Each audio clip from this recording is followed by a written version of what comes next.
싱글레이디 싱글피플이 말하는 비욘의 세상 비욘세.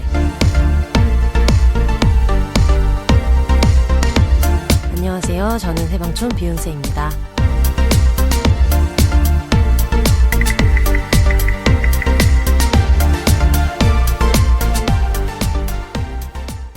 여러분 반갑습니다. 와! 지금 망이야호!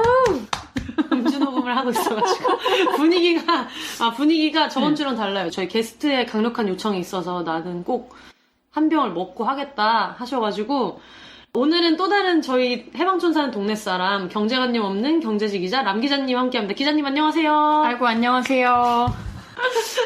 기자님 자기소개를 먼저 부탁드려요. 안녕하세요. 저는 여기 해방촌에서 조금 내려온 후암동에 최근에 이사온 여기 람 기자로 할게요. 람 기자라고 하고요. 나이는 35살입니다. 애기다. 네, 아직 애기죠? 응애네요. 네, 응애고요. 아직 지금 저희 그 인큐베이터를 최근에 이쪽에 새로 꾸려가지고 고양이 2마리하고 같이 재밌게 살고 있습니다. 보통 해방촌 사는 사람들은 후암동도 마찬가지인데 친구들이 맛집 같은 걸 물어보면 모르잖아요. 왜냐면 맞아요. 우리는 다 집에서 먹으니까. 맞아. 그래서 해방촌 맛집을 치면은 이 경제관념 없는 경제지 기자라고 있는 그 인스타그램이 다 뜨는 거예요. 약간 푸딩코 이런 분처럼. 그래서 이분은 이거를 약간 스폰서를 받는 건가? 이거를 약간 PPL처럼 하는 건가? 쟤도 내 돈 내산, 내 돈 내먹입니다. 그래서 중간에 어디였지? 무슨 숙대 마라탕 집이었나? 맞아요. 거기에 댓글 달면서 도대체 여기는 어딘가요? 이렇게 얘기를 하면서 물꼬를 트고 그랬더니 람 기자님이 만나자 해가지고 그때 만났을 때가 되게 기억이 나요. 비 올 때 만났죠. 맞아요. 저도 진짜 그렇게 누군가를 인터넷에서 번개로 만난 것도 처음이었어요. 진짜요? 아니 정말 어렸을 때 예전에 하이텔 이런 시절에 정말 그런 때 말고는 저는 진짜로 만난 적이 없는 데다가 제가 만나자고 한 거라서 굉장히 제가 먼저 DM을 보냈거든요. 혹시 한번 시간이 되시면 같이 한번 뵀으면 좋겠다. 왜냐면 그냥 좀 느낌이 있다고 왔어요. 약간 나랑 이렇게 술을 먹어도 정말 재밌게 먹을 수 있는 언니 같고 졸라 멋있게 사는 언니 같다라는 생각이 들어서 그때 벌고 큰게 응해주셔가지고 이제 해방촌에 어느 약간 전통주를 파는 술집에서 뵈기로 했는데 거기가 우리 집에서 걸어가기엔 좀 멀고 우리 해방촌이 아시다시피 언덕이 좀 이렇게 많잖아요. 그래서 언덕을 넘어가려고 마을버스를 탔는데 마을버스에서 딱 한정거장을 갔는데 많이 본 언니가 타는 거예요. 많이 본 언니가 딱 버스 카드를 찍고 타더라고. 그래서 그게 너무 웃겼던 게 인스타그램에서 알고 있으니까 서로 얼굴은 대충 알고 있었다가 근데 그게 마을버스도 타서 기자님 안녕하세요 이런 느낌이 아니라 사람이 너무 많아가지고 맞아. 뒷문으로 타서 이렇게 딱 타서 뒤를 도는 거예요. 그러니까 이게 공을 꽉 잡고 그치. 그러니까 둘 다 같은 방향을 본 상태에서 내 뒤통수를 보고 람 기자님이 나를 보고 서 있는 맞아요. 만약에 이게 이제 소개팅이었다? 소개팅이었다. 이러면 이제 바로 이제 나는 너무 반했지. 언니 그치. 막 키가 이제 와 헌칠하다. 이러면서 뒤에서 툭툭 치면서 안녕하세요 하는데 내가 확 돌면은 뽀뽀할 수 있는 맞아. 살짝 젖었어. 그리고 너무 멋있었어. 그래가지고 뒤에서 남 기자님 얘기를 하시는데 목에 자꾸 입김이 촉촉했죠. 강렬한 첫 만남을 하고 나서 그때 이제 해방촌 윤주당에 처음 맞아요. 그 다음에 신흥시장으로 옮겨서 맞아요. 막판에 좀 가물가물합니다. 생각이 잘 안 나요. 둘 다 처음 만났을 때 만취해가지고 둘 다 되게 성격이 비슷한 게 먼저 집에 가지 않는 사람들 있잖아요. 그쵸. 끝날 때까지 끝난 게 아니다 이런. 맛있는 곳이 내 집이다. 그런 마음으로. 그때 되게 재미있게 만나고 나서 지금까지 되게 잘 지내고 있는 분인데 제 생각에는 저랑 라이프 스타일이 제일 비슷한 것 같아요. 저도 이제 해방촌에 살게 된 계기 자체도 그냥 나는 내가 좋아하는 동네에 좋아하는 방식으로 살고 싶다 해서 해방촌에 온 게 있는데 람 기자님네 술방에서 지금 녹음을 하고 있거든요. 강력히 자기는 스튜디오를 안 가겠다. 내가 꾸려놓은 공간이 있다 해가지고 왔는데 여기가 얼마 전에 오늘의 집에도 소개됐잖아요. 그쵸? 아, 네. 어떻게 오늘의 집에서 좀 저희 집 공간을 소개할 기회가 있어서 온라인 집들을 했어요. 럭셔리한 집들이 많은데 그냥 저희 집 공간을 그냥 소개할 기회가 있어가지고 집들이를 했고 또 제가 지금 이렇게 같이 지금 우리 비욘세님하고 녹음을 하고 있는 데는 그 방 중에 하나로 제가 술방을 만들었거든요. 그래서 술만 딱 먹으려고 진짜 만든 방이에요. 그래서 거기서 녹음을 하고 있는데 제가 안 그래도 여기를 뭐라고 이름을 지을까 고민을 했는데 고민을 안 하게 이름을 지어주셨어요. 우리 맞아요, 선생님이 맞아요. 이름을 지어주셔서 제 이제 이름의 끝에 람이 들어가는데 저는 고민을 많이 했거든요. 람바, 바람 여러 가지 생각했는데 그냥 이름 람바다 좋다. 여기는 람바다. 람바다 여기 람바다 너무 좋다. 그래서 이게 람바다에서 이렇게 녹음을 하게 되었습니다. 네, 여러분 람바다에서 경제관념 없는 경제시 기자 람 기자님이랑 함께 하고 있습니다. 집 꾸리는 과정 같은 게 되게 궁금해요. 왜 이렇게 집에 공을 많이 들였는지. 제가 이 동네로 나와서 살게 된 거는 한 3년 정도 됐어요. 옥탑방에 대한 로망이 굉장히 있어가지고, 그 전에 있던 집은 방 하나, 거실 하나에 이제 겉에 옥상에 테라스가 있는 옥탑방에서 살았어요. 그때도 나름 이제 항상 재밌게 밖에 이제 뭐 천막에 루프탑처럼 만들어가지고 친구들하고 술도 먹고 여러 가지로 이렇게 했었는데, 그때까지만 해도 굉장히 잘 지냈지만 나중에는 좀 공간이 좁은 거에 대해서 아쉬움도 있고 그래서 여러 가지로 이제 제가 또 사람들하고 만나서 이렇게 지내는 시간과 뭐 공간을 중요시하다 보니까 약간의 아쉬움이 계속 남아가지고 근데 또 동네에 대해서는 굉장히 애정이 있어서 맞아. 이 동네 너무 좋잖아요. 맞아요. 그래서 이 동네가 좋으니까 이 근처의 동네에서 그래도 내가 조금 더 좋아하는 사람들과 같이 할 만한 공간이 있으면 좋겠다라는 욕심으로 작년쯤에 이제 또 운이 좋게 괜찮은 주택집을 갔어요. 그래서 나름 이제 괜찮은 가격에 집이 나와가지고 어차피 집을 구한 거 그냥 좀 내가 제일 행복하게 살 수 있는 공간으로 꾸며보자 해서 이제 지금 이렇게 좀 미러볼도 돌리고 있는데 여러분 지금 보이지 않지만 정말 저신이 혼미해요. 지금 약간 오색으로 돌고 있거든요. 그래서 있는 동안은 내가 제일 재밌게 즐겁게 살 수 있는 공간으로 만들어보자 해서 열심히 좀 돈을 좀 들여서 그렇다고 천문학적인 돈은 아닌데 제 기준에서는 나름 집에다가 이제 다른 것을 포기하고 집에다가 투자를 했으니까 그렇게 이제 한 몇 달, 2달 정도 인테리어도 하고 이렇게 해가지고 그냥 지금은 나름대로 이제 제가 친구들도 초대를 하고 저도 그냥 즐겁게 살 수 있게 공간을 좀 많이 이렇게 손을 좀 봐놨습니다. 이 집 처음에 찾았을 때 저한테 그때 카톡으로 연락해서 되게 고민을 토로하셨잖아요. 람 기자님이 그 사진을 막 보냈어요. 보니까 막 다락방도 있고 옥상을 쓸 수 있고 막 이런 걸. 저희 막 고양이가 잠깐 울고 있어요. 죄송해요. 우리 망이와 우리 망이 첫째 망이가 울고 있습니다. 네. 공간을 보고 나도 이제 거기서 이거 가야 된다. 여기 그리고 술 그냥 여기서 다 먹어라고 얘기를 하셨죠. 네. 그래서 여기에 살면은 이제 밖에서 술 먹을 일이 많이 없을 것 같으니까 한 달에 한 30만 원을 세이브할 수 있다. 맞습니다. 그런 얘기를 하면서 술 먹는 공간에 대해서는 돈 안 아끼는 사람들이라 그래가지고 이제 입주를 하게 됐는데 와서 보니까 집이 너무 좋은 거예요. 근데 확실히 되게 이사하고 이럴 때 여자 혼자 사는 집일 때 그런 게 조금 그렇죠. 맞아요. 그냥 부동산에 가도 이제 여자 혼자니까 조금 더 이제 뭐 그럴 때가 있고 그리고 저도 이제 또 이제 어떻게 보면은 제가 이제 그전에 집도 거의 3년을 살았거든요. 여러 가지로 제가 뭐 요청을 하고 싶은 게 있을 때 집에 불만이 있을 때 근데 그쪽에서 제가 이제 여자 혼자 사는 거를 아니까 저도 조금 와달라고 하거나 이거 고쳐달라고 하는 거한테 좀 어려운 게 있고 뭐 여러 가지로 그런 구조적인 문제점이 있었던 것 같긴 해요. 맞아요. 아니 그래서 얼마 전에 여자분들이 집 수리해주시고 방문해주는 서비스 같은 게 올라왔더라고요. 그건 되게 멋있네요, 진짜. 네, 왜냐면 그게 혼자 사는 사람들이다 보니까 좀 걱정도 되고 집에 남자 한 명이랑 이렇게 1대1로 있는 게 물론 대부분의 기사님들은 그냥 되게 선량한 분들이지만 그냥 그 상황 자체에 불안감을 느끼는 사람들이 있으니까 그 이사가 이제 할 때 거기서 나가 있으라고 하더라고요. 이사할 때 그냥 나가 있어도 된다. 그래서 저는 정말 눈치 없게 편하게 나가 있었어요. 그래서 한 2시간을 밖에서 뭐 커피도 드시고 오시라고 해가지고 지금 이 집 와가지고 누워가지고 커피도 먹고 아이고 이사가 되게 편한 거네 이러면서 이사를 하고 끝날 때쯤에 갔더니 이제 몇 개를 안 옮겨놨길래 화분 같은 걸 남겨놔서 이거 화분은 제가 아끼는 거여서 밑에다가 이제 좀 실어다 주시라 밑에다 내려놓고 그 자기 이삿짐차 뒤쪽에 놔뒀는데 누가 이제 그 화분을 주워서 가신 거예요. 근데 이제 한마디로 새벽아지. 근데 이제 제 입장에서는 나름 좀 의미가 있던 거여가지고 그치. 저는 집에 가져와서 키우려고 했는데 솔직히 조금 화가 났어요. 그거를 관리를 못 해준 거에 대해서. 그래서 이제 나중에 얘기를 했죠. 그래서 아니 근데 이거는 제가 밑에다가 잘 챙겨달라고 얘기를 했는데 이거는 좀 아닌 것 같다.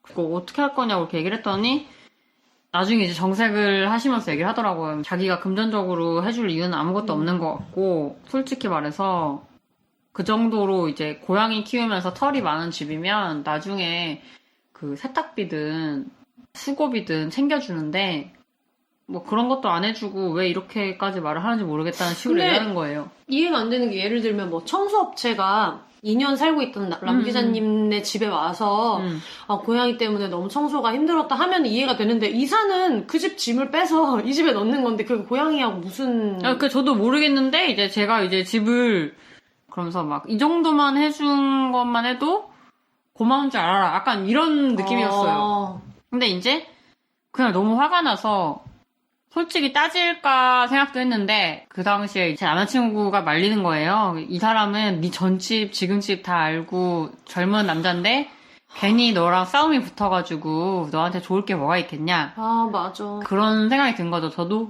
그래 뭐 내 집에 있는 모든 물건을 다 옮기고 이렇게 한 사람인데 내가 뭐 싸움 붙어서 괜히 뭐 찝찝할 거 있나 싶어서 솔직히 뭐 큰 것도 아닌데 넘어가지 뭐 이렇게 넘어지면 좀 마음 한구석에 찝찝함은 좀 있었어요 사실은. 근데 그게 혼자 사는 여자분들이 되게 많이 하는 생각인 게 저도 뭐를 배달을 이제 시키면서 거기에 저희 집이 비디오폰이 고장이 났어요. 그래서 그 도착하면은 전화 주시거나 아니면은 그냥 그 앞에 놔두시고 문 두드리고 가시면 된다고 배송 메시지를 적었는데 그분이 너무 바쁘니까 이제 그걸 안 읽으셨나봐요. 근데 두드리고 왜 안 하네요? 근데 이제 벨을 막 누르는데 근데 제가 벨 고장인 것도 거기 기재를 했는데 벨을 막 누르는데 이제 소리가 안 나니까 그거를 이제 몇 번 두드리셨나봐요. 근데 그랬는데 사람이 안 나오니까 화가 많이 나셨는지 막 이렇게 두드리시다가 엄청 두드리고 있을 때 이제 나가서 문을 열었는데 그분이 엄청 막 퍼부으시는 거지. 그러니까, 왜 이제 문을 여냐고? 왜 이제 문 여냐? 왜 배를 눌렀는데 안 나오냐? 해가지고 막 이렇게 화를 내시면서 근데 그게 약간 제가 위협을 느낄 정도로 되게 두고 가시라 했잖아요. 이렇게 얘기하면 화를 많이 내셨는데 그러고 나서 저는 어쨌든 이분이 너무 화가 나 있고 그 상황에서 갑자기 내가 1대1이니까 무서운 생각이 드는 거예요. 그래서 일단은 그냥 받아들고 이제 들어왔는데 보니까 받아든 물건에 버젓이 써 있는 거예요. 벨 고장. 뭐 앞에 문 두드리고 놓고 가주세요 써 있는데 이제 그분은 사람이 나올 때까지 두드리신 거니까 그분이 잘못한 건데 그게 너무 화가 나서 이거를 그냥 배달 어플 리뷰에다가 쓸까 그러면서 음식은 너무 맛있었는데 배달 업체는 좀 안 좋았던 것 같다 이런 일이 있었다라는 걸 쓸까 하다가 갑자기 그때 이제 현실 인식이 되는 거지. 겁이 덜컥 나는 그 사람은 내 집을 알고 그렇죠. 이 사람 내 집이 어딘지 아는데 그래가지고 그거를 계속 생각을 하다가 결국은 못 썼어요. 맞아요. 그러니까 내가 아무리 막 바깥에 막 글을 쓰고 그 방송도 만들고 아무리 막 칼럼을 쓰고 하는 사람이어도 맞아. 이게 혼자 사는 입장에서 이게 좀 생존의 문제가 걸리니까 그게 안 되더라고요. 그쵸. 저도 마찬가지였던 것 같고 이사도 마찬가지고 그냥 진짜 약간 혼자 사는 사람의 약간 숙명인 그런 건 있는 것 같아요. 그리고 뭐 이렇게 가구를 옮기거나 아니면 자동차를 수리하거나 할 때 남자분 안 계시냐 이렇게 물어보는 경우도 가끔 가다가 있고 맞아요. 저희 집이 약간 2층에 어렵게 올라와 있는 계단이니까 항상 물어보더라고요. 남자분 안 계시냐 뭐 남편분 안 계시냐 저는 항상 그렇게 얘기했어요. 없는데 제가 남자만큼 힘 쓰니까 둘이서 써야 되는 거면은 제가 밀어드릴게요. 이렇게 얘기를 했어요. 또 이제 이게 뭐 여자가 밀어서 되는 게 아닌데 얘기를 하는 거예요. 그래서 지금까지 소파, 뭐, 우리 모션베드, 침대, TV, 뭐, 그 다음에, 전부 다 제가 같이 다 밀었어요. 같이 다 밀고, 처음에는 이제, 남자분 안 계세요? 항상 이렇게 물어봤는데, 정말 열심히 밀었거든요. 나중에 그러더라고요. 진짜 남자분보다 더 잘 미시네요. 나도 엄청 칭찬받았어? 그러니까, 진짜, 진짜 그냥 하는 말인 줄 알았는데 진짜 잘 미시네요. 아니 근데 그런 게 되게 중요해. 그게 뭐라고 너무 뿌듯해. 아니, 근데 사실은 저도 동네에서 페이스북에 그 해방촌 그 커뮤니티 있잖아요. 거기서 누가 이제 책장을 내놓은 거예요. 책장 한 개에 10,000원 해서 이만한 큰 책장 2통을 한 개에 10,000원, 2만원이어서 제가 이제 얼마 전에 새로 독립출판한 게 있어가지고 그 재고를 쌓아야 되니까 필요해서 이거다 해가지고 그걸 이제 고르고 그 다음에 용달 기사님을 막 수배를 하고 있는데 거기서 이제 계속 남자분이 계시냐 이거를 물어보시더라고요. 그분들 입장도 이해가 되는 거예요. 막 제가 도와드릴 수 있어요라고 해놓고 가보니까 정말 힘을 못 쓰시는 경우도 있고 막 이래서 그랬던 것 같아가지고 그렇게 남자분이 없으면은 안 돼요라고 하시는 분들은 굳이 내가 신랑이 하지 않고 그냥 제외하고 하다가 제가 여자기는 한데 그 책장 옮기는 근력은 충분히 쓸 수 있다고 했을 때 오케이를 해주신 기사님이랑 이제 그거를 했거든요. 기사님한테 되게 칭찬받고 맞아요. 운반에 대한 일머리 우리도 운동 열심히 했잖아요. 그거 하려고 되게 그때 너무 뿌듯한 거예요. 근데 뿌듯하지. 근데 너무 웃겼던 게 오늘도 녹음한다고 뭐 몇 시에 할까 이러다가 저는 지금 이제 오늘 쉬는 날인데 람 기자님은 일이 있어서 뭐 몇 시에 볼까 하다가 8시 얘기하기를 그러면은 폴댄스 갔다 와도 되냐 그랬더니 이제 람 기자님이 그럼 나도 샌드백을 치고 오겠다. 네, 샌드백을 열심히 치고 왔어요 오늘. 맞아. 근데 그게 운동 같은 것도 엄청 중요한 것 같아요. 당연하죠. 특히. 약간 저는 결혼 안 하고 사는 사람들 중에 특권 중에 하나가 운동을 할 수 있는 건 것 같아요. 맞아. 특히 2명이 2인 가족일 때는 문제가 안 되는데 이제 아이들이 있을 때는 그쵸. 그러니까 친구가 얼마 전에 이제 쌍둥이 아이를 키우는 친구가 운동을 네일 할 아트 때 하시는 분. 네일 아트 하는 모든 걸 다 알고 있어. 근데 그 언니 팬이야. 근데 그 친구가 그런 얘기를 하더라고요. 운동을 해야겠다라고 한 순간부터 너무 많은 사람을 설득해야 되는 거지. 왜냐면 이 친구도 이제 일이 있으니까 일이 끝나고 나서 7시부터 내 시간이 생긴다고 했을 때는 원래는 끝나자마자 애들 밥도 챙겨줘야 되고 막 이런 게 있으니까 내가 1시간을 운동을 빼려면은 그거를 이제 내 남편한테 이거를 해달라고 해야 되고 이러니까 아무리 운동이 대표적인 이기적인 활동인 것 같다라고 해도 협의를 해주면 정말 별일이 아닌 건데 맞아요. 그 기본적인 게 안 되는 사람들이 있으니까 좀 그런 건 것 같아요. 네. 맞아. 근데 운동만큼 내가 성취를 느끼고 오롯이 나를 위해서 할 수 있는 그게 있을까? 맞아요. 그래서 저는 약간 결혼 안 하고 지금 살면서 제가 여러 가지 행위를 저를 위해서 하지만 운동은 정말 제가 계속 약간 철칙처럼 해온 것 같아요. 그 운동이 뭐든지 약간 다른 얘기를 저의 어떤 얘기를 남들한테 이거를 해라 라고 얘기를 하는 걸 솔직히 꼰대라고 생각해요. 다른 사람들이 저한테 결혼을 먼저 해야 돼. 이거는 하는 게 좋아. 이렇게 하는 건 하지 않는 게 좋아. 라고 얘기하는 거를 저도 굉장히 약간 꼰대라고 생각하고 그런 거에 대해서 거부감이 있는 사람인데도 불구하고 제가 남들한테 되게 꼰대처럼 항상 얘기하는 거는 운동해라. 이 얘기는 저는 계속 하는 것 같아요. 이 얘기 하나만큼은. 왜냐면 제가 그냥 이제 어렸을 때부터 계속 여러 가지 이렇게 하면서 이걸만큼 나 자신을 위해서 하는 행위이자 하고 나서 손해보지 않는 게 없는 것 같아서. 그리고 약간 제일 보상이 맞아요. 제일 약간 또 아시잖아요. 공평한 것 같아요. 그럼 지금 하고 있는 운동 영업 좀 해주세요. 지금 저는 복싱을 하고 있어요. 네. 지금 이제 제가 한 1년 반 정도 했는데요. 처음에 시작했을 때는 살이 가장 잘 빠진다고 해서 복싱을 시작했는데 제가 지금 해봤는데 이렇게 술을 많이 먹는 사람은 무슨 운동을 해도 살이 잘 안 빠져요. 그건 어쩔 수 없는데, 그래도 이제 짧은 시간에 가장 이제 이 칼로리 소모도 많이 할 수 있고, 그리고 이제 특히 직장인 분들께 강추합니다. 왜냐면, 샌드백을 치고 또 이제. 부장의 얼굴을 약간 떠올리죠. 부장도 떠올리고, 그날 약간 나를 빡치게 한 사람의 얼굴을 떠올리면, 진짜 펀치가 잘 나가요. 오늘 누구 떠올리셨어요? 오늘은 저희 인데 제가 또 이렇게 소속 아직 안 밝혔으니까 저희 이었어요. 우리 대한민국의 경제직이 굉장히 많으니까. 네, 그렇죠. 잘 모르실 거니까 오늘 좀 약간 부당한 지시를 해가지고 오늘 펀치가 잘 나가더라고요. 사람 사는 거 정말 너무 비슷하네요. 맞습니다. 근데 아무튼 저는 약간 이 복싱이라는 것 자체는 그게 되게 물론 그냥 복싱이 뭐 누구랑 싸우고 이런 건 있지만 그게 아니라 굉장히 체계적이에요. 주먹을 치기 전까지 가야 되는 단계가 굉장히 많아요. 일단 우선은 줄넘기를 3분씩 3세트를 무조건 해야 되고요.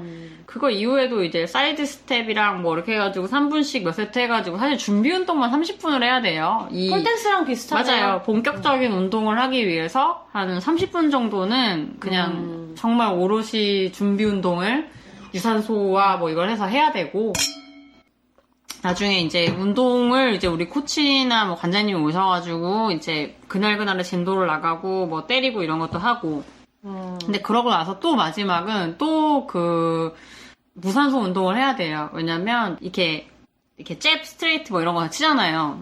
잽 스트레이트 한번 보여주세요. 안 보이지만 안 보이지만 이걸 치는데 이게 뻗는 게 스트레이트예요? 이게 왼쪽 이렇게 치는 게 잽이고요. 네. 이게 스트레이트고 이렇게 치는 게 훅이고 이렇게 돌려서 치는 게 이게 훅이고. 훅이고 근데 이게 어퍼예요. 네. 근데 약간 어퍼가 약간 제가 알기로는 아구창. 근데 그쵸. 아시다시피 인벌트를 너무 하고 싶잖아요. 또 여기서 난 슬플 땐 봉주물철 읽으신 저 다 읽었으니까 인벌트를 하고 싶듯이 감사합니다. 저한테는 어떤 게 있냐면 여자들은 다른 거 다 저 여자치고도 원래 좀 펀치가 센 편은 다른 걸 칠 수 있는데 이 어퍼 같은 거는 여기에 아구창을 칠 수 있는 그거는 이 여기에 근력이 생겨야지 약간 여기 이 겨드랑이 밑쪽과 광배 활배 이쪽 광배 할배에 근력이 있어야지 제대로 때릴 수가 있는 거예요. 그래서 이제 항상 우리 코치님이 칠 때 다른 건 너무 센데 아직 이제 어퍼에 근력이 안 된다. 이 말을 들었을 때 그래서 제가 진짜 그게 그냥 칠 수 있는 게 아니구나. 이거를 너무 잘 치고 싶어서 매일 운동이 끝나고 혼자 파고파기를 하고 여기를 키우고 싶어서 맞아. 이거 광배 활배 키우는 거 너무 좋잖아요. 그게 진짜 약간 매일 진짜 그래서 잡고 이걸 맨날 하는 거예요. 내가 이걸 왜 하지? 나 어퍼를 잘 치고 싶어서 그런 마음이 있는 거예요. 그래서 이제 이거를 딴 사람 들으면 웃겠지. 무슨 뭐 여자애가 뭐 이거 어퍼를 잘 치고 싶어서 근데 나한테는 그게 너무 중요한 거예요. 나 이거를 잘해서 남들이 이렇게 다른 애들이 어퍼 칠 때 이렇게 슉슉 약하게 치는 거 말고 나 진짜 세게 누가 맞으면 뒤질 것 같이 치고 싶어. 시방 쾅 누가 시방 감기로 나 건들면 내가 그냥 어퍼 그냥 맞으면 맞으면 이제 임플란트 살아남았어. 잔치를 해보겠다 이런 느낌으로. 난 그런 마음이 있는 거지. 그래서 약간 항상 복싱이 끝나면 난 항상 더 하고 오고 이 푸시업을 더 해서 그걸 하고 다음에 이제 코치님이 이거 했을 때 내 어퍼가 세졌다 이러면 그게 너무 기분이 좋은 거죠. 내 어퍼가 너무 세졌구나. 그리고 이걸 그냥 남자친구한테 자랑하고 좀 무서워하고 그 친구는 막 그만해주세요. 약간 뭐 그런 그게 있어요. 이 나이 때 하는 운동은 절대 마이너스가 아닌 것 같아요. 그게 무슨 종류가 뭐든지 그냥 복싱은 그냥 제가 하는 운동인 거고 폴댄스 해보셔서 알지만 뭐 그게 무슨 운동이든 필요 없는 것 같고 그게 나랑 맞는 좋은 운동이라면 지금 하는 운동은 그냥 뭐 어떤 운동이든 간에 저는 다 좋은 것 같아요. 남 기자님은 워낙에 다른 운동도 많이 하셨는데 저는 폴댄스가 제가 살면서 했던 되게 처음으로 오래 했던 제대로 하는 운동이어가지고 그것도 대단하신 것 같은데 항상 힘이 없고 기력이 없고 이런 사람이었는데 폴댄스를 한 지금 1년 넘게 하고 나서 느끼는 거는 내가 막 이거를 하고 나서 힘이 엄청 세졌어 이게 아니라 원래 사람이 사는데 이 정도 근력은 사실 있었어야 되는데 이런 생각이 드는 거예요. 그러니까 사회가 여자는 엄청 힘없고 작고 연약하고 남자의 손길이 필요하도록 키우고 남자는 또 그렇지 않게 키웠다는 생각이 되게 많이 드는데 특히 혼자 살다 보면은 이게 되게 별거 아닌데 예를 들면 우리 집 앞에 그 코인 세탁방이 있어요. 근데 거기서 뭐 극세사 이불을 빨면은 내가 팔에 근력이 있어서 그 젖은 이불을 우리 집이 200m밖에 안 되는데 거기까지 가지고 올 수 있으면 건조를 안 해도 되는 거고 그게 아니면은 건조까지 해서 뽀송뽀송한 이불을 정말 이고지고 와야 되고 이런 게 있어서 생각해보면 내가 지금 나이가 36살인데 그 전까지 되게 이 정도의 기본적인 근력이 없었다는 게 놀라운 거예요. 아니 근데 저도 그래서 이제 약간 혼자 살면서 그런 기초 근력에 대한 그런 생각을 많이 했어요. 왜냐면 지금 집은 2층인데 그전 집은 그 따지면 4층이었거든요. 그래서 항상 장을 보거나 내지는 쓰레기를 가지고 내려갈 때 그럴 때 이제 항상 그 많은 계단을 들고 오르락 내리락을 해야 됐어야 되니까 지금 집에 와서도 제가 장을 보고 저 최대한 제가 많이 들고 오려고 하거든요. 오고 나서 막 나름 그거에 대해서 뿌듯함을 느낄 때도 있어요. 맞아. 내가 이 많은 거를 아무 도움도 안 받고 가져왔구나. 막 이쪽에 양쪽에 봉다리 무거운 거 끼고 막 이렇게 해가지고 오고 앞에 사람들 지나가도 나는 그냥 당당하게 이렇게 가져왔구나. 또 이렇게 그 책 쓰신 거 보고 그리고 또 한편에 공감을 많이 했어요. 이불을 들고 가는 거. 맞아. 마을버스에서 봉 자꾸 멀쩡한 거. 난 그런 것들도 많이 했지만. 아니 그때 기억나는 게 우리가 여기 람바다 와가지고 왔을 때 얘기했던 게 건조기를 시켰는데 건조기를 이제 배송기사님이 2층 입구까지는 올려주셨는데 맞아요. 저희 도와주셨죠. 방까지. 방 베란다까지 옮겨야 된다 했을 때 제가 그때 약간 굉장히 허스스러운 말투로 정말 별게 아니다 이렇게 얘기해가지고 거의 혼세님이 거의 혼자서 같이 거의 굴려서 같이 해주셨어요. 맞아요. 혼자 사는 분들한테 근력이 되게 중요하다는 맞아요. 생각이 들어요. 근데 그게 약간 운동을 하는 게 멋있으니까 이런 게 아니라 어떻게 보면 원래는 초등학교, 중학교, 고등학교 때 이 정도의 운동은 당연히 가르쳤어야 맞는 것 같은데 맞아요. 왜 그런 거 있잖아요. 저는 이제 중학교, 고등학교를 다 남녀 합반을 나왔거든요. 근데 그때 항상 생각해보면 남자애들은 운동장 나가서 축구하고 여자애들은 자습해. 이런 게 맞아요. 많았어요. 그러니까 맞아. 원래는 그냥 기본적으로 그냥 일반 시민으로서 사는데 필요한 근력을 원래는 학교에서 가르쳐줘야 되는데 그거를 안 가르쳐주고 나서 갑자기 이제 사회에 나오니까 고무줄 하라고 막 이런 거지. 진짜 고무줄 뛰기 수준을 알려주는 거지. 그러니까 뭔가 안 하면은 별로니까 해 이런 꼰대 같은 말이라기보다는 사실은 이걸 원래 어릴 때부터 배웠어야 되는데 우리가 그걸 안 가르쳐주는 사회에 살았으니까 여러분 지금이라도 으쌰으쌰 같이 맞습니다. 해요 이런 취지인 거지. 맞아요. 제가 왜 지금까지 35살까지 그래도 이제 무난하고 즐겁게 사냐라고 하는 거 상당 부분은 저는 그냥 제가 체력과 운동을 열심히 해와서 그게 저는 크다고 생각해요. 그리고 여러분 운동을 하시면 술을 더 많이 먹을 수 있답니다. 맞아요. 혈류량이 많이 돌아서 술이 잘 들어가요. 얼마나 좋게요 그게? 안주 좀 먹었어요. 좀 씹을게요. 아니 근데 람 기자님이랑 저랑 갖고 있는 수많은 공통점 중에 하나는 둘 다 통근할 수 있는 위치에 부모님이 사시잖아요. 맞아요. 그리고 제가 알기로 람 기자님도 그렇고 저희 부모님도 그렇고 굉장히 뭐랄까 K 부모님 굉장히 약간 전형적인 한국적인 코리안 페런츠. 그렇죠. K 부모님이셔서 저희 엄마도 그랬거든요. 그 결혼하기 전에는 집에서 독립할 수 없다. 맞죠. 말이 되냐? 이게 너가 그리고 돈 모아야 되고 부모님 집에 있어야 돈도 모을 수 있고 막 이런데 그래서 저는 궁금한 게 처음에 나와서 살 때 부모님 설득을 어떻게 하셨어요? 저는 사실 설득을 한 게 없었고요. 정말 저는 너무 설득을 하지 않았고요. 해방촌에 오고 싶어서 해방촌에 있는 집을 막 구해가지고 마음에 든 집 구한 거예요. 혼자 와서 마음에 들어가지고 이제 해야겠다. 계약을 하고 통보했어요, 부모님께. 왜냐면 설득이란 것은 없으니까. 원래 허락받기보다 용서받는 게 더 쉽다 그랬어요? 그쵸. 그냥 그쵸. 어쩔 수 없어서 저는 그때 이 동네에 대해서 뭔지 모르겠는데 아무튼 애정이 갔고 여기서 살아보고 싶다라는 마음이 굉장히 강했고 그래서 이제 제가 그 당시에 해방촌하고 후암동이 이어지는 그 108계단 있는 굉장히, 옥탑방 굉장히 핫한 동네의 옥탑방. 옥탑방. 심지어 진짜 왜 옥탑방에 왜 이 나이 왜 살아? 할 때 나는 옥탑방 구해가지고 이제 도장을 찍고 엄마 아빠한테 통보를 한 거죠.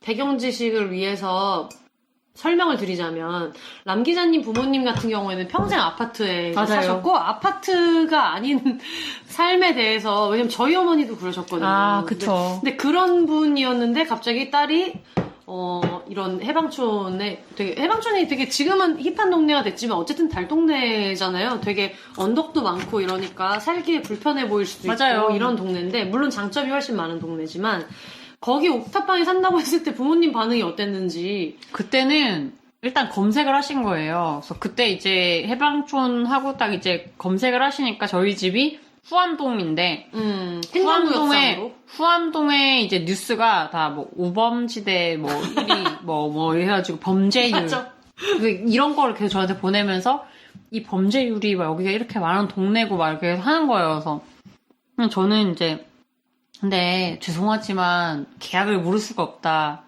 그냥 안전하게 살겠습니다. 어떻게 해요? 계약을 이미 했는데 이렇게 얘기를 한 거죠. 부모님이 왔어요. 이사하는 날에 왔는데 벌써 너무 충격을 받은 거지. 너무 막 그려져. 왜냐면 우리 집은 그냥 그 목동에 그냥 맨날 엘리베이터 타고 편안하게 살던 그런 집인데 그 목동이 조금 약간 강북의 대치동 같은 그런 동네잖아요. 학군이 굉장히 세기로 알려져 있고 목동이 집값도 되게 세고 이런 동네인데 독한 언니 엄마 아빠들 많은 그렇죠. 곳. 여러분이 어떤 목동에 대한 전형적인 스테레오타입을 상상하고 계시다면 그게 바로 맞아요. 안 기자님의 그걸 본가. 맞습니다. 맞아요. 바로 그런 집 자녀의 얘기를 지금 듣고 계시는 거죠. 그렇게 살았는데 이제 이사를 하러 왔는데 옥탑방인데 그 계단에 가파르기가 진짜 지금 집 보셨잖아요? 네. 더 가팔랐어요. 지금 이 철골 계단보다 훨씬 요거보다 한 1.5배 가파른 계단이 한 번, 두 번, 세 번 있으니까 지옥으로 가는 계단. 네, 나중에 오시고 나서 엄마가 진짜 내가 돈을 좀 더 보태줄 테니까 이 집에 굳이 살아야겠냐. 그 얘기 꼭 해, 마음 아프게. 이 얘기를 하시는 거예요. 우리 엄마도 했어요. 네, 그래서 이제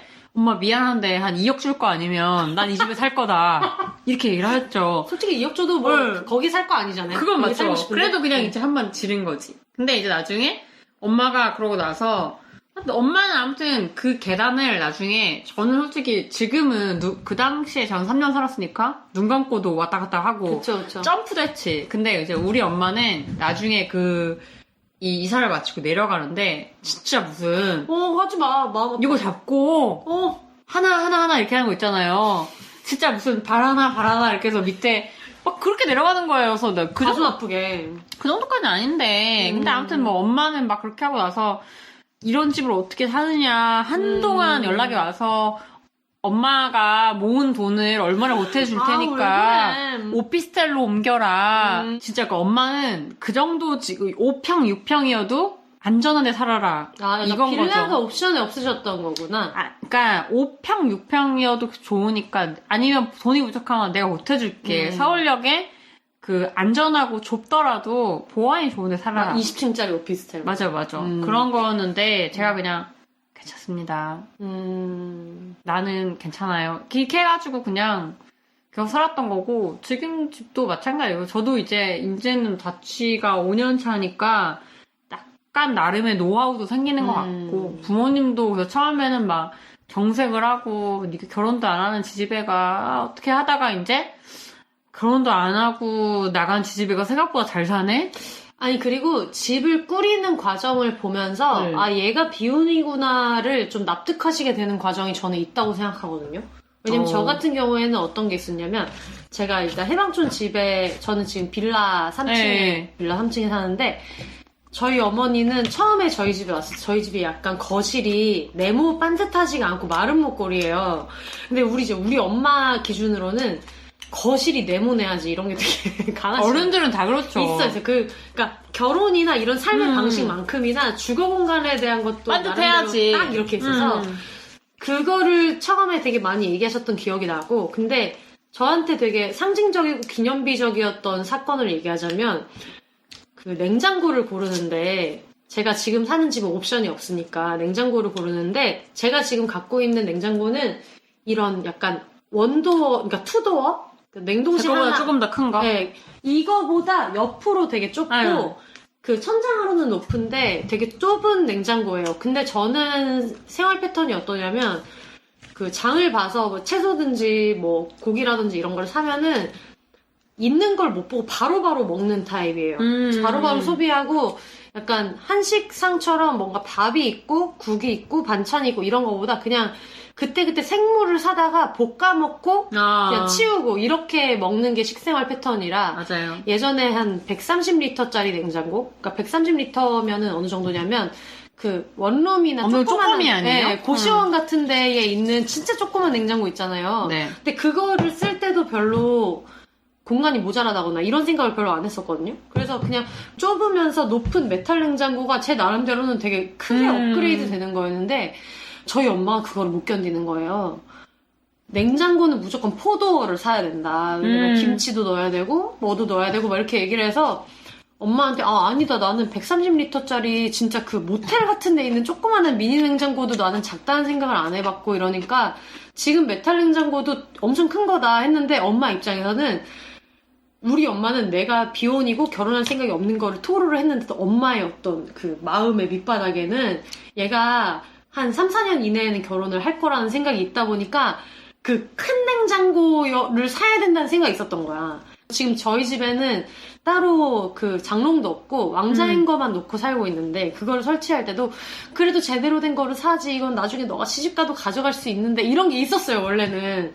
엄마 나는 결혼 생각이 없어라고 할 때 그거에 대해서 맞아라고 하면서도 엄마의 마음 밑바닥에는 그래도 5년 안에 결혼을 할 수도 있지 않을까라는 생각을 조금 하셨나 봐요. 근데 엄마한테 엄마 근데 나는 이 메탈 냉장고 그 투도어짜리도 너무 커 나한테는. 그러니까 포도어에 막 김채처럼 이렇게 다 들어가는 게 아니라도 나한테는 문제가 안 돼. 이 얘기를 이제 하는 과정에서 서로 간에 이거에 대해서 처음으로 이제 까놓고 얘기를 한 거예요. 네모 반듯한 직사각형 집이 아니라 마른 목골에 이런 집을 사는 것도 아무 문제가 안 되고 엄마가 봤을 때는 충분하지 않지만 그 좁고 높이만 높아서 냉동실 용량이 큰 냉장고를 사는 게 나의 싱글 라이프에는 굉장히 맞는 거고 이 얘기를 하면서 엄마가 조금씩 그거를 매개로 좀 받아들이기 시작한 거예요. 람 기자님 집에 왔을 때도 네. 람 기자한테 최적화된 동선이잖아요. 맞아요. 냉장고도 주방에 없고 술방에 있고 술방에 있고 냉장고. 그리고 TV도 거실에 없고 내 방에 침실에 있고. 있고. 맞아요. 제 방에 있고. 그래서 저는 그런 것도 좀 궁금했거든요. 어쨌든 지금 애인이 있잖아요. 만나고 애인 있는. 있죠. 애인이 있는데 애인이랑 되게 만난 지도 몇 년이 지났고 이런데 보통 저희 엄마도 심지어 나는 내가 만나는 사람이 없는데도 불구하고 혼수를 기준으로 사야 되지 않니라는 얘기를 조금 했었거든요. 맞아요. 그래서 이거에 대한 참견도 없지 않지 않았을까? 이런 생각이 들었어요. 참견은 여기저기서 너무 많죠.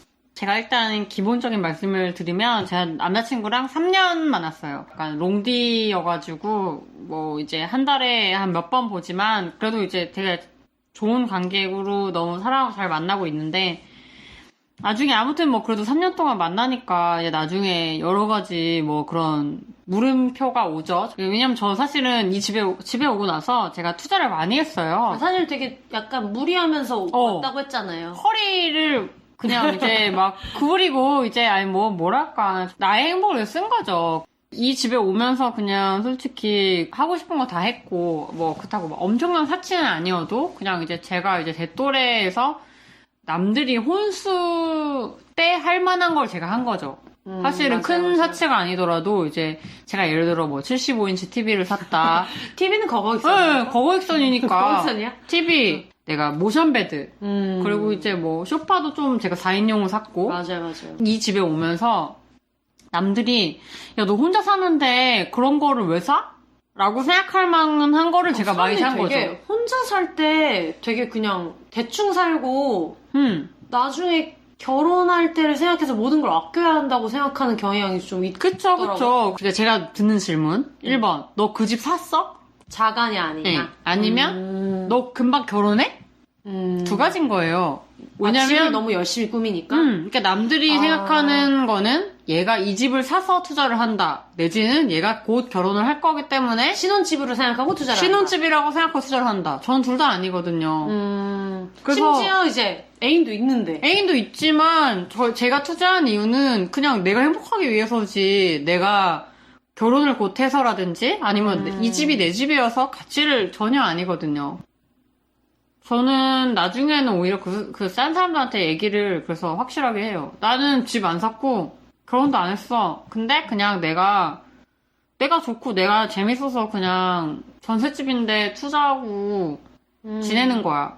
지금 집에 사실은 뭐 그렇게 페인팅 말고는 다 뜯어갈 수 있거든요. 아까도 말씀드렸지만. 아니, 그리고 다 사람들이 뜯어갈 거야, 나. 되게 투자를 많이 했다고 하니까 엄청 오해할 수 있는데 어쨌든 그냥 내가 살기로 한 공간에 남들이 생각하는 것보다 그냥 뭐 예쁜 테이블 사고 예쁜 소품 맞아요. 사고 가구 발전 좀 더 돈 쓰고. 그치 뭐 이런 정도인 거지. 여기에 무슨 막 되게 막 홈 시스템을 엄청 막 몇 억짜리를 깔아서 막 이런 게 저 아니잖아요. 그런 거 없어요. 페인팅 말고 없어요. 아직도 다른 사람들이 봤을 때는 굉장히 이제 어떤 살면서 공간이라는 게 결혼한 이후의 공간에 포커싱에 맞춰 있고 그거를 사람들이 약간 주되게 생각해서 그거를 약간 기초로 물어보는구나, 나한테. 그런 게 있었죠. 제가 어떤 기사인지는 모르겠는데 그런 기사를 봤어요. 어떤 분이 다이소에 그런 어떤 주전자를 10년 쓴 분이 기사를 썼더라고요. 썼는데 그거를 쓰면서 그런 생각을 하셨대요. 왜 그냥 내가 결혼을 할지 안 할지 모르는데 우리나라는 혼수를 마련해야 된다. 이것 때문에 혼수 때문에 나의 모든 거를 포기하고 살잖아요. 내 현재의 삶을 다 포기하고. 자취할 때 맞아요. 나는 자취할 때는 뭐 그냥 좀 구린 거 다이소에서 한 거 10년 살아도 되고 어차피 난 결혼할 때는 언젠가 좋은 거 살 테니까 그런 걸로 살잖아요. 근데 이제 나중에 저도 그 글을 보면 생각했는데 거기 그래서 그렇게 얘기를 하더라고요. 앞으로 내가 결혼을 할지 안 할지 모르는데 왜 나한테 오지도 않을 행복 때문에 내가 지금 느낄 수 있는 행복을 현재를 다 포기하고. 내가 포기하고 살아야 되죠. 저한테는 약간 설득력이 있었어요. 맞아요. 왜 나도 모르게 나의 마음 한구석에 혼수라는 걸 생각하고 살았을까?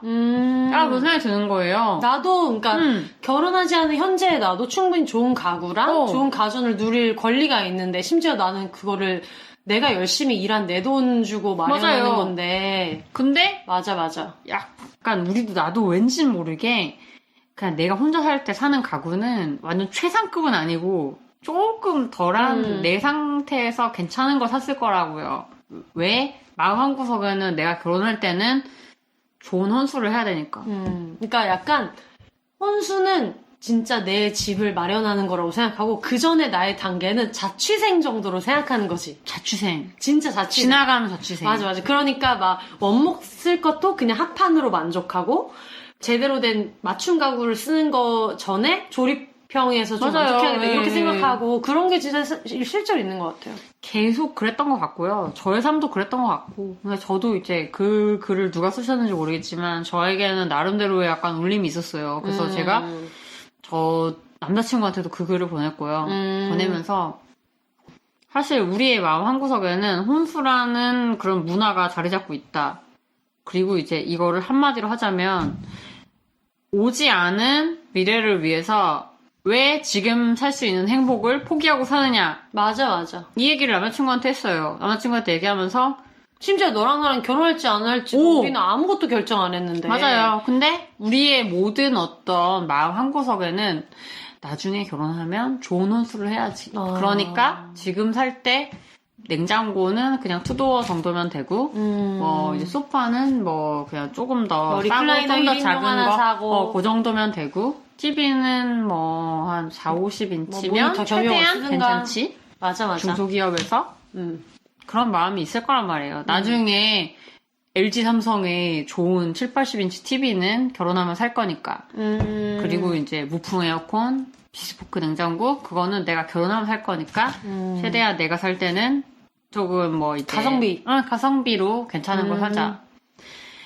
만약에 결혼이라는 거 생각하는 사람이 저를 보면, 야, 너는 35에 미쳤다고. 네 돈 주고 75인치 TV 사고, 저기 뭐야, 모션베드 사고, 다이슨 뭐 선물 뭐 샀죠. 하여튼 뭐 이런 말도 안 되는 것들을 네가 왜 써? 결혼도 안 했는데 너한테 그걸 쓸 자격이 있어? 결혼도 안 했는데 네가 그걸 왜 써? 얘기하는 거죠. 그리고 이런 건 있는 것 같아요. 뭐 내가 원래 가성비를 되게 따지는 사람이어서 뭐 하나 조그만 거를 살 때도 가성비를 따져서 사서 싸게 사면 행복을 느끼는 사람이다 이러면 아무 문제가 안 되는데 지금 람 기자님이 얘기하는 거를 제가 느끼기로는 그 미지의 미래를 기준으로 지금 나의 삶의 질을 결정하라고 그쵸. 하는 게 너무 불합리하다는 생각이 맞아요. 그쵸. 예를 들면 그런 거죠. 내가 그걸 할지 안 할지 모르겠는데 혹시 모르니까 싱글 침대 제일 그냥 싼 거 사고 나는 뭐 그런 거. 아니 근데 저도 다 그래 봐서 하는 거고. 맞아. 제가 그런 어떤 포기할 필요가 없는 것들을 포기하고 살았다. 약간 그런 생각? 맞아. 저는 남자친구한테 얘기를 했거든요. 결혼이라는 걸 전제로 우리가 항상 그런 어떤 욕망을 억제하고 이렇게 해온 게 대물림 되온 거고 그리고 이제 어떻게 보면은 우리가 이거를 같이 생각해야 된다. 저희 남자친구는 동의를 했지만 그냥 저의 그냥 어떤 짧은 생각으로는 같이 한번 생각해봐줬으면 좋겠어요. 연애를 하고 있는 비혼인 친구들이 보이지 않는 핍박에 시달리고 있더라고요. 맞아요. 둘 다 되게 한국적인 기준에서는 결혼 정년기에 있는 사람들이고 그런 사람들이 큰 문제 없이 서로 되게 사이좋게 2년, 3년 맞아요. 이렇게 지내고 있으니까 사람들이 그런데도 결혼하지 않는 거에 대해서 분명히 누군가는 참견을 했을 거라는 생각이 들어가지고 누군가가 아니라 굉장히 많은 사람들이 참견을 했죠. 왜? 아니 지금 사실 이제 3년을 만났는데 이 나이에 아시 말씀드렸지만 저는 35이고 그 친구는 34이고요. 이런 한국 기준으로 따지면 충분히 약간 진작했어야 결혼 되고 정년기를 넘어간 사람이고 우리가 만난 지가 제가 31살에 만나서 31살이야 2살이야? 아무튼 뭐 그때 이제 만나고 이렇게 한 거니까 굉장히 회사에서도 왜 결혼을 안 하냐 그래서 이제 여러 가지로 굉장히 혼선을 많이 줬죠. 너는 모르겠지만 막상 결혼을 하면 서로의 이제 공동의 미션이 생기면서 서로 막 더 약간 뭐랄까 함께하는 가족 의식이 생긴다. 뭐 그것도 막 그런 얘기도 많이 하고 그냥 네가 지금 결단을 내려서 결혼하지 않으면 결국에 끝난다. 그런 얘기도 많이 했어요. 그냥 지금은 네가 좋아서 그렇게 하지만 결국에 뭔가 이런 결혼해가지고 뭔가 이런 거를 만들지 않는 이상은 너희는 오래 갈 수 없다. 어차피 따로. 너무너무 많이 물어보는데 그냥 지금의 상태가 우리가 편하고 지금의 상태 이상으로 우리가 결혼해서 더 뭐 확실하게 바로 해빼지 않을 거라고 생각했으니까 우리가 뭐 더 추진하지 않았겠지? 근데 이제 니들이 그렇게 얘기하지 않았으면 좋겠어. 우리가 아무 문제가 없는데 네. 왜 그거를 결혼을 해야지 가장 해피한 순간인데 그거를 니들이 미룬다고 생각해? 전혀 아니거든요. 우린 미루고 있는 게 아니거든요. 그냥 현재를 잘 사는 거지. 현재를 해피하게 사는 거고 결혼을 해서 행복한 그 순간을 우리가 미루면서 우리는 언제 행복해질까? 이런 사람이 아니거든요. 지금 행복한 거를 충분히 하고 있고. 네, 우리는 각자 다 행복해요. 람 기자님 보고 있으면은 그러니까 굳이 이 커플한테 왜 결혼이 필요할까 이런 생각이 드는 게 그냥 휴가 기간이 있으면 맞춰가지고 같이 맞아요. 막 쿠바도 가고 남미도 네. 가고 정말 해피하죠 그때. 이렇게 하면서 둘 다 막 여기 람 기자님네 집에는 람바다가 있고 네 맞아요. 또 애인 집에는 또 애인 집을 엄청 예쁘게 해놨잖아요. 애인 집도 그거 빡급으로 차려놨어요. 그리고 제가 알기로 이제 람 기자님은 가구에 돈을 쓰시고 애인은 가전에 돈을 쓰시고 하면서 맞아요. 되게 놀기 좋은 인프라를 갖춰놓고 여기도 놀고 저기도 놀고 하는 거를 보면 혼수와 신혼집의 모든 거를 미루고 사는 대신에 이 커플은 그냥 양쪽에 자기만의 세계를 구축해놓고 왔다 갔다 하면서 되게 재미있게 살잖아요. 맞아요. 그게 엄청 되게 좋아 보이거든요. 그런 적도 있어요. 남자친구랑 같이 있는데 남자친구가 전화 온 거예요. 네. 근데 이제 소리 얘기하는 게 들려요. 뭐해? 이랬더니 여자친구랑 같이 있어. 그렇게 하는데 그 친구가 근데 너네 왜 그렇게 오래 사귀었는데 결혼 안 해? 왜 연애만 걔랑 하고 결혼은 딴 사람이랑 할 거야? 그런 얘기를 하는 거예요. 그걸 들었어? 들었죠. 그냥 연애용이야? 그냥 뭐 결혼은 아니야? 이런 얘기를 하는 거예요. 굳이 화를 낼 건가? 싶어서 화도 내지 않았어. 그냥 그랬는데 지금까지 좋아서 잘 사귀고 있는데 이런 말을 왜 들어야 돼? 그러니까 사람들이 약간 기본적으로 그게 있는 것 같아. 여자애들은 정말 목을 빼고 제가 나한테 결혼하자고 하기만을 기다리고 있는 존재. 안 하지. 안 하면 안 하지. 뭘 기다려. 언니 술 한 잔만 추가할게요. 열받지 않아요? 왜냐면 제가 예전에 남자친구를 되게 오래 사귀었을 때는 제가 들었던 질문은 남자친구가 결혼하자는 얘기 안 해줘? 막 이랬거든. 저도 그런 얘기 듣는다니까요? 아니 무슨 그러니까 내가 기다리고 있냐고. 똑같이 2년을 만약에 사귀었다. 결혼 정력이 2년을 사귀었으면 남자 같은 경우에는 야, 너 왜 걔랑 결혼 안 해? 왜? 결혼용은 아니야? 이렇게 얘기하는데 여자한테는 왜? 걔가 너한테 결혼하자고 얘기 안 해줘? 막 이러는 거야. 그러니까 기본적으로 세팅 자체가 여자애들은 다 목을 빼고 내 남자친구가 나한테 결혼해주기만을 바라고 되게 약간 탑 꼭대기에 있는 라푼젤처럼 누군가 내 삶을 구원해주기를 바라는 사람처럼 얘기하는 거예요. 그런 스테레오타입을 진짜 바꿔야 돼요. 그리고 저는 결혼을 아직 어떻게 할지 안 할지 모르지만 하면은 내가 프로포즈 할 거야 무조건. 안 기다려요. 그런 생각 좀 바꿨으면 좋겠어요. 제가 세수를 좀 깠어요. 짜증이 나서. 맛있겠다. 짠. 짠. 괜찮다. 네, 여러분 해방촌에서 경제관념 없는 경제지 기자 람 기자님과 함께하고 있습니다. 아니 여자 셋이서 지금 와인 3병째고요. 여자 셋이서라뇨, 2명이. 아 둘이네요. 우리 약간 캐파 셋 정도인 것 같아요. 여자 그 와인 둘에 그 전에 제가 또 나름 아까 칵테일이라고 한 잔 또 말았거든요. 맞아요.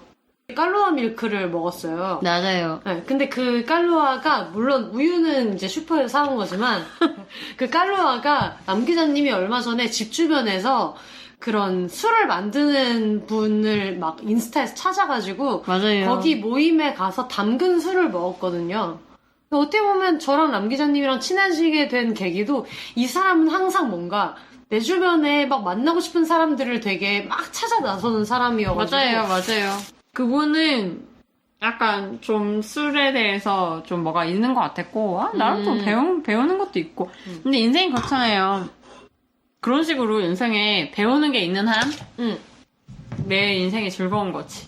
근데 난 사실 되게 20대 초반에 만났던 사람이 있고, 중반에 만났던 사람이 있고, 지금 만나는 사람들이 있으면은 나는 되게 최근 1, 2년에 만났던 사람들이 엄청 소중한 게 어느 정도 구축돼 있는 버전의 저를 보고 만나주는 사람이잖아요. 그쵸. 그래서 그게 저한테는 되게 엄청 유의미한 일이거든요. 선생님도 존나 세잖아요. 우리는 존나 센 사람들끼리 연대를 필요로 한 사람이잖아요? 너무 좋은 말인 것 같아요. 아니, 존나 세지만 그래도 어쨌든 연대는 필요로 하고. 네, 그냥 아니, 본능이니까. 그래서 그냥 나는 존나 세 보이지만 연대가 필요한 적당히 센 사람들인 것 같아요. 우리는. 맞아. 아니, 그리고 요즘에 되게 느끼는 게 저도 내가 어떤 사람인지를 막 소문내는 타입의 사람인데 내가 중요하다고 생각하는 가치 같은 게 있잖아요. 나는 그쵸. 나는 페미니스트고 나도 어떤 기준으로 봤을 때는 언제나 소수자라고 생각하기 때문에 그거에 대해서도 되게 중요하게 생각하는 사람이고 비혼이고 이렇게 했을 때 그거를 별로 개의치 않는 사람들 중에서 내 편을 만들고 싶은 욕망이 항상 있잖아요. 그러니까 아무리 나랑 막 10년, 20년을 친한 사람들이 있어도 지금 2020년 버전에 나한테 관심 있는 사람들을 언제나 너무 만나고 싶은 거예요. 맞아요. 지금 내 기준에 이런 얘기를 너무 하고 싶고 뭐 예를 들면 되게 람 기자님이 거실에 있는 막 네이비색 벽을 칠하느라 너무 고생을 했다 싶으면 존나 고생했죠. 나도 내 작업실에 되게 그레이 페인트를 칠하다가 정말 기절할 뻔했던 사람으로서 그 얘기를 같이 나누고 싶고 그런 게 있으니까 항상 뭔가 나의 현재를 걸고 말하고 싶은 사람이 항상 생기는 것 같아요. 맞아요. 저는 그런 식으로 누군가에게나 어떤 실패가 있고 그거를 이렇게 함께 얘기하고 싶은데 솔직히 저의 정말 친한 친구들은 언제부터 많았지만은 그렇지만 어떤 나의 자잘한 실패를 함께 할 수 있는 사람이 항상 옆에 있는 거 아니거든요. 맞아. 저는 그냥 어떻게 생각하면은 나의 항상 친한 사람들은 항상 옆에 있는 거고 이렇게 좀 언니랑 나는 다른 어떤 루트로 만났잖아요. 그쵸.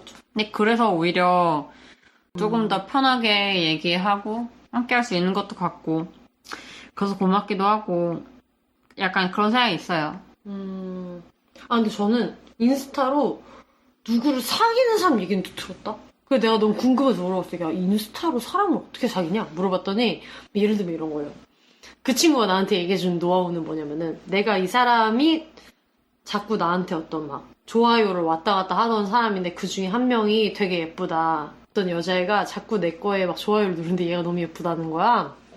되게 눈여겨보고 있다가 날 잡고 아예 들어가서 얘가 나한테 좋아요 1개를 눌렀을 때 다시 타고 얘 아이디로 들어가서 최근에 올렸던 게시물 좋아요를 3개를 연속을 해서 누른대. 그러면은 그거를 보고 어떤 신호를 눈치채는 애들은 얘 지 아이디로 넘어와서 또 좋아요 3개를 누른대. 그럼 얘가 그걸 보고 약간 얘도 나한테 관심 있구나를 생각한 다음에 얘가 예를 들어서 최근에 어떤 뭐 미미네 떡볶이를 올렸다. 그러면은 여기 어디예요? 물어봐서 다음에 가서 여기 먹을까요? 이런 식으로 해서 사귀는 거에 지금까지 막 100% 성공했다 막 이런 얘기 하는 거예요. 인스타에 있는 사람들도 다들 뭐 괴물이 아니니까 난 틴더도 가는데 괴물이 아니니까 이렇게 하던 차에 그때 람 기자님이랑 처음 만났거든요. 네. 그래서 만나자고 이러길래 나는 이 사람 꼭 만날 거야. 왜냐면 이 사람 너무 해방촌 셀럽 같기 때문에 꼭 만나가지고 친해지겠다. 뭐 셀럽은 아니고 방구석에 있었지만 저야말로. 그러니까 저도 친한 사람들이 옛날부터 친한 친구들이 있고 중간부터 친했는데 지금 저의 삶을 그러려니 해주는 사람들이 있고 했을 때 되게 람 기자님 만난 게 어떤 되게 큰 활로 같은 느낌은 들었어요. 비욘세 처음에 시작할 때 나랑 비슷한 사람 만나고 싶어 라고 했을 때 그 람 기자님이랑 몇 명 안 되는 거예요. 그 세계가 너무 좁은 거예요. 네. 그래서 이거를 팟캐스트를 하면은 좀 더 확장할 수 있지 않을까 해서 나의 어떤 목표는 나중에 이거를 되게 공개 방송 같은 거를 해가지고 좋아요. 10만 비혼 망나니를 양성해가지고 우리들끼리 모여서 좋아. 개망나니 다 모여. 우리가 표준이다. 우리끼리 표준인 걸 알아. 나 너무 표준. 근데 이 표준이 분명히 보편적으로 될 거라니까? 비혼이란 거 자체가 이렇게 이슈가 될 그게인가? 근데 이럴 일인가? 네. 이게 이렇게 아이템 될 일인가? 네. 제가 아까 얘기했잖아요. 저는 그거랑 똑같이 생각해요. 머리를 길었냐 짧게 했냐. 맞아. 근데 머리를 짧게 했다고 그게 우리가 방송에 나올 일이야? 아니잖아. 걔는 쇼컷을 좋아해서 쇼컷을 했고 걔는 단발을 좋아했고 걔는 긴 머리를 좋아했어. 그러니까 나는 되게 저는 그거랑 똑같은 거라고 생각해요. 저희랑 비슷하고 이 술자리에 끼고 싶다 이런 생각이 드는 분들은 bihonses@gmail.com behonses@gmail.com으로 사연이나 기분이나 지금 하고 싶은 얘기를 보내주시면 저희가 필요한 거는 소개하고 정말 좋은 기회가 되면 같이 한번 다음 모임에 불러가지고 공개 방송 해도 좋겠다. 저희 집에 놀러 오세요. 네. 람 기자님네 집과 저희 해방촌에 있는 저희 비욘세 하우스가 열려 있으니까요. 환영합니다. 네네. 여러분, 해방촌에 있는 경제관념 없는 경제지 기자 람 기자님이랑 함께하고 계십니다. 경제관념이 전혀 없습니다. 부동산에 있을 때 부동산을 날렸고 증권부에 있을 때 주식을 줄여 손해봤고 금융부에 그쵸. 있을 때 예적금을 안 하고 있는 사람입니다. 근데 저는 그런 거 궁금해요. 남 기자님이 생각하는 어떤 비혼 라이프에서 친구들이 차지하는 비중 같은 건 어떤 게 있을까요? 저에게 친구는 굉장히 중요하죠. 근데 네. 왜 이렇게 갈구하듯이 쫓아다니는 거예요, 친구를? 제가 약간 관종인 것도 있는 것 같고요. 그렇고요. 제가 약간 망이 닮아서 그런지 모르겠지만 망이 또 파워 관종입니다. 약간 파워 관종에 그런 것도 있는 것도 있고 저는 약간 저의 삶을 근데 약간 삶을 나눴을 때 더 내 삶이 좀 더 즐겁고 좋은 삶이 된다라는 생각이 있어요. 그래서 이제 아무리 내 삶이 같아도 약간 누군가 함께 할 수 있는 상대가 있을 때 더 내 삶이 빛이 난다. 그런 생각을 갖고 있고요. 저는 사실은 저한테도 가끔씩 이제 제가 인스타그램을 하기 때문에 저한테 그런 어떤 요청이 와요. 이제 남의 집이나 남의 컨텐츠를 그걸 해가지고 이제 서로 그걸 공유하는 뭐 그런 게 많이 생겼어요. 저의 어떤 라이프도 남들이 봤을 때는 조금 뭐 신기할 수도 있으니까 이제 저한테 요청이 와요. 너의 라이프 스타일을 같이 공유해주고 함께 하자. 뭐 이렇게 얘기를 했는데 아직까지는 제가 그냥 안 했어요. 근데 이제 그게 약간 남들이 봤을 때는 아직도 그냥 약간 저의 삶이 약간 좀 특이하고 이렇게 하니까 이제 그런 분들 입장에서는 조금 이렇게 뭔가 요청을 할 만한 뭐 그런 거죠. 저는 근데 저의 삶이 그렇게 요청할 만한 건가? 라고 생각을 하고 집에 바 차린 거 말고는 그렇게 뭔가 특이한가 싶기도 하고 그냥 이제 약간 이게 특이하다고 생각하니까 이런 건데 그냥 저는 그냥 앞으로는 저의 삶 같은 삶이 특이한 삶이 아니었으면 좋겠어요. 그냥 이렇게 결혼 안 하고 즐겁게 집에 술집을 차려가지고 존나 신나게 술 먹는 사람도 있다. 맞아요. 이랬으면 좋겠고 저는 그냥 굳이 만약에 그렇게 산다고 해서 왜 너는 결혼도 안 하고 이 나이에 그렇게 살아? 라고 물어보지 않았으면 좋겠어요. 맞아요. 나나 남 기자님이나 자가도 아니고 솔직히 집도 없고 그냥 남들이 봤을 때는 되게 막 멋있다 이렇게 생각을 하겠지만 아까 얘기했던 막 75인치 TV라든지 아니면 제가 얼마 전에 샀던 막 큰 소파라든지 이게 남들은 막 바깥에서 뭐 다른 뭐 옷이라든가 뭐 이런 거에 쓰는 것들을 우리는 그냥 집에다가 때려박고 맞아요. 그 집에서 친구들을 만나면서 살고 있는 거잖아요. 근데 그냥 저는 그냥 그게 뭐 옳다 그르다 이런 게 아니라 그냥 이런 선택을 해도 된다. 해도 돼. 너무 돼. 별로 큰 문제가 없다. 그러니까 집에다가 되게 남들이 생각할 때의 나의 수준에 비해서 과한 소비를 한다면은 그다음부터 밖에서 만날 친구들이 이제 집에서 만나면 되는 거고. 맞아요. 뭐 내가 만나고 있는 애인이 있다고 한다면은 그냥 걔도 걔 나름대로의 인테리어를 해서 되게 예쁜 집을 두고 살고 나는 나의 집을 두고 살고 그냥 각자의 영역을 확정한 상태에서 되게 재미있게 살 수 있다라든가 그냥 그런 여러 가지 방식이 좀 소문이 많이 났으면 좋겠어요. 맞아요. 우리는 우리가 선택해서 우리가 예측할 수 있고 우리가 행복한 삶을 살아요. 그게 남들한테 이상한 그런 질문을 받을 이유도 없고 그냥 지금이 존나 행복한데 그냥 그렇게 얘기하고 싶고 그냥 지금 행복하잖아요. 맞아, 지금 맞아. 행복하잖아. 그냥 이게 되게 쉽게 말하면 그런 것 같아요. 내가 당신한테 왜 아이를 낳았냐고 물어보지 않을 테니까 당신도 나한테 왜 애를 안 낳았냐고 물어보지 않았으면 좋겠다. 맞아요.